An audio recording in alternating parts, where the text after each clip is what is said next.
When people talk about Phoenix, they talk about heat and water, or should I say a lack thereof. If you are thinking of moving to the greater Phoenix area and you're worried about this water situation, you're going to want to stay tuned, watch this video. I'm going to cover it in detail, the truth of what's going on in the greater Phoenix area. Don't go anywhere. You're not going to want to miss this.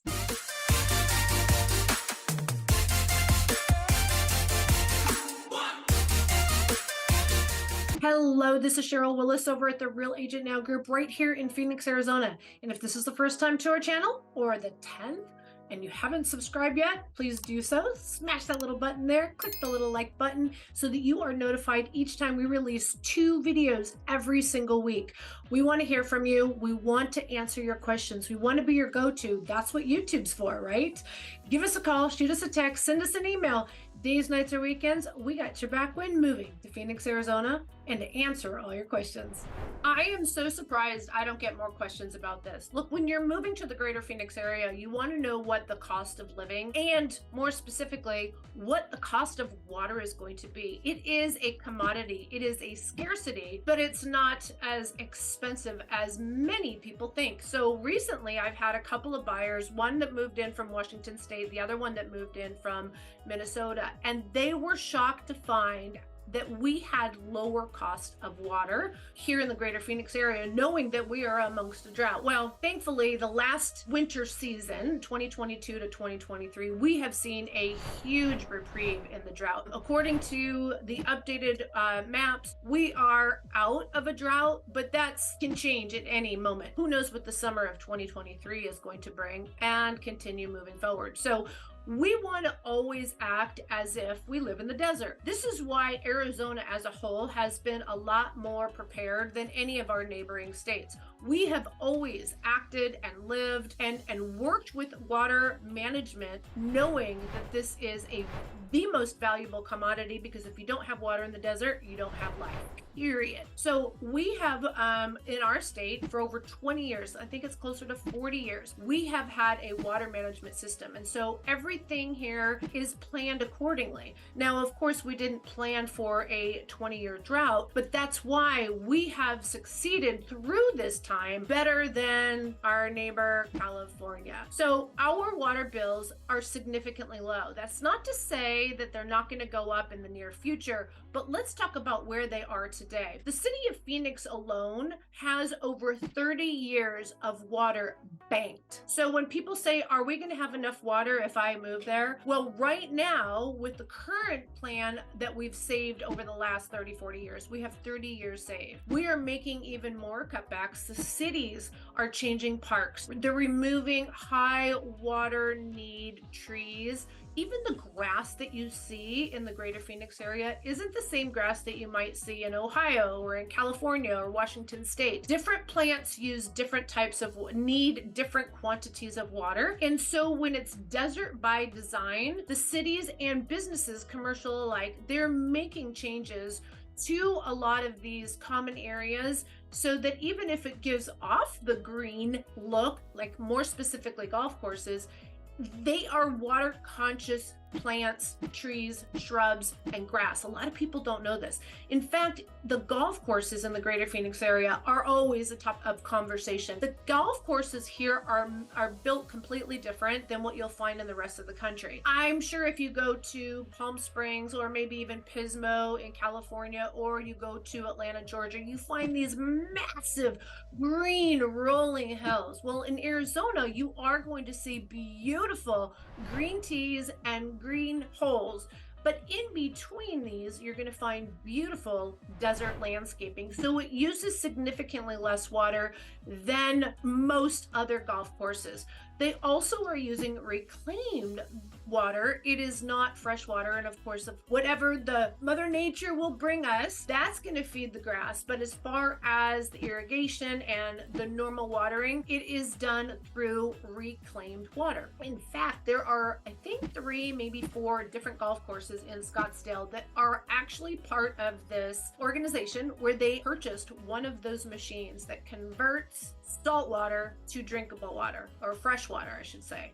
And they are currently using that on their golf courses. These are, of course, very high-end golf courses, and they have the money and the budget to do this. But they're doing their part to save water and still provide, obviously, a luxury experience for our golfers that come here for world-renowned golf courses. So it's not always what you think you see. Here's the thing. If builders are going to build, they have to prove a 100-year water supply from the ground. It cannot be surface water. Surface water is what is unpredictable. I'm not saying the storage, which is underground, our aqueducts, are as predictable, but it's the backup to the groundwater. And then from that groundwater, there's more backups. So we've set ourselves up for drought, and we have already gone into when I say that is Arizona, we've gone into the second tier of water conservation systems and management. So we were more prepared, again, than, like I said, California. My father, who lives on a very large 1/3 of an acre corner lot that used to have grass all the way around, he stopped watering his grass. He only watered his bushes and trees, I mean bare minimum, just to keep them alive, and his water bill is $600 a month. I hate to boast, but I live in the city of Chandler. My bill is $61.63 for a swimming pool, front and backyard, sprinkler, water, grass system, and I also have trees and bushes. So it's significantly less on a per unit basis, and obviously that's going to depend on your overall water usage. That is for 3,000 gallons a month. I'll tell you, when I looked at my bill so I could do this video, I thought to myself, I can make changes. I need to make changes. For one human being to use 3,000 gallons, isn't that crazy? Here's some things that you can do around the house that will help reduce don't wash your dishes in the sink. Put them in the dishwasher. And with the great dishwashers that we have today, you don't need to even pre-wash before you put in the dishwasher. You will save money if you do that every single night and just run your dishwasher. It actually uses less water than water running. A lot of people like the bigger toilets. You can change to some of the smaller tanks. A lot of the more budget conscious people will actually stick a brick or an item in that water tank so it doesn't use as much water each time you flush it. Washing your car. One of the things when people don't realize, they come here, they're like, why are there car washes every corner? And they're like $3 to $5 if you're still staying in the car and driving it through yourself. Better yet, you can buy a membership for the car washes. It's like $30 to $50 a month, depending on which one you go to, and you can go in as many times as you want, because these car washes use reclaimed water, and it's significantly less than what it would take for you to wash your car in the driveway. The other thing too is even little things like automatic timers for your grass and your plant. When you are hand watering plants, first of all, which I have to say in the summertime is miserable, and if you miss 1 or 2 days, your plant's gonna like croak. And the number one thing that people do is overwater their plants in Arizona. Arizona, the plants that do thrive here, the roots will actually grow down much further. And so what you want to do is right around the springtime, I just changed mine the beginning of April, you change them. Instead of increasing the water per time it's watered, you just increase how many times it is run for a short period of time. And this way, the water doesn't pool up and then run off down your road. Let me tell you, neighbors will come knocking on your door if they see water runoff from your house. People here really overall enjoy Arizona. They want to do what they can to contribute to the water conservation. And let me tell you, every single city has all kinds of programs and rebates. When you move here, we'll give you these recommendations and ideas. But like, for instance, the city of Avondale, if you buy in Avondale and you install a certain kind of toilet, you send them the receipt, they'll send you a rebate. If you get a certain kind of washer and dryer that uses lower water usage and energy, they will send you a rebate. There's all kinds of things between electricity and water. You can get rebates from every single city. If you change your grass that you have in the front yard to xeriscape or turf, you can get a rebate. I can tell you on and on and on. There's so many things. There's even classes that teach you, okay, here's the trees that you want to put near your your house. They don't have an invasive root system. They don't need a lot of watering. They will provide ample amount of shade. They'll have classes for free, and then at the end of the class, they give you a tree. I'm telling you, there's all kinds of things. People come together here in the greater Phoenix area.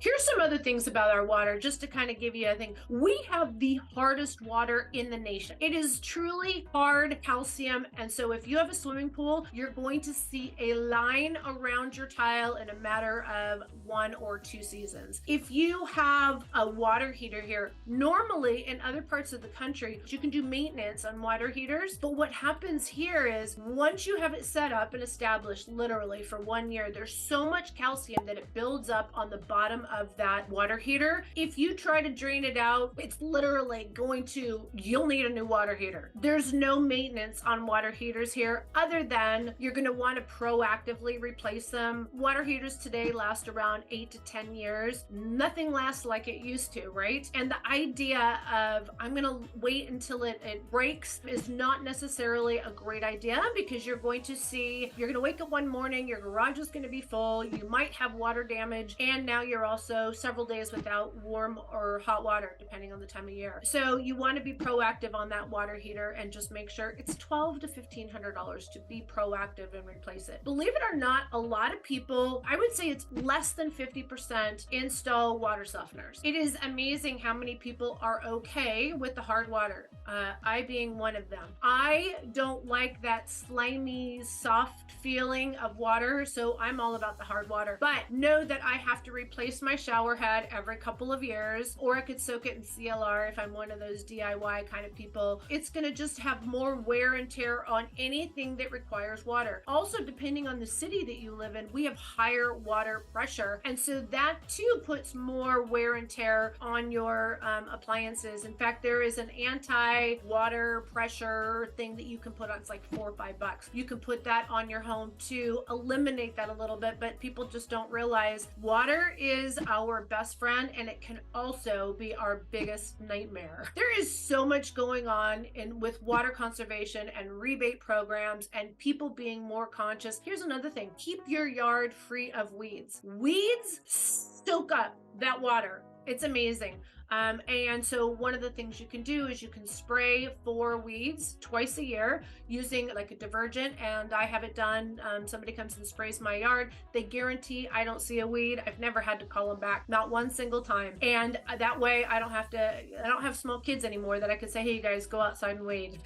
So I just get that proactively done. It's like $150, $160 every time they come out. And again, that's only twice a year. Little things like that are the tips and tricks on how to live in the desert, how to make good use of the water that you use, and how to prevent overusage. There are so many things. In fact, when you buy, you will receive a document called the Buyer Advisory that will give you a whole bunch of information on what it's like to own a home in the Phoenix area and the different types of tips and tricks to, again, get through the drought, get through the heat, get through the monsoons, make sure that your family is safe and happy and enjoys their time here. Color. This is why people see a bunch of brown homes, because I shouldn't say we don't like. If you have the bright white homes, this has already started to come up. Everybody is really trending towards these bright white homes with the black trim. That bright white attracts the sun and then it bounces right back, and that creates heat. The reason we see so many darker color homes or brown color homes is because it is not an energy sucker as far as the heat and the light. So there's reasons for all this, and it's all interesting to learn about it once you live here in the greater Phoenix area. If you are thinking of buying and water is an issue,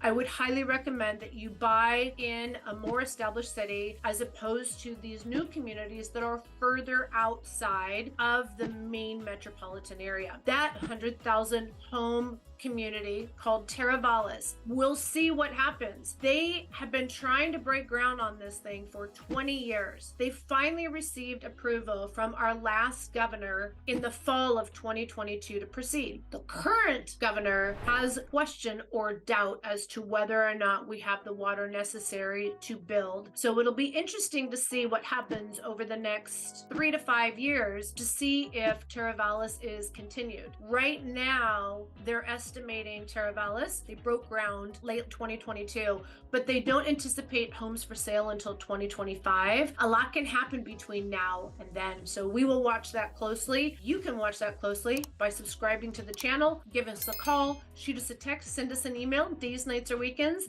If you are thinking about moving to Phoenix and you are concerned about water or any other questions, give us a call, shoot us a text, send us an email. These nights or weekends, we got your back when moving to Phoenix, Arizona.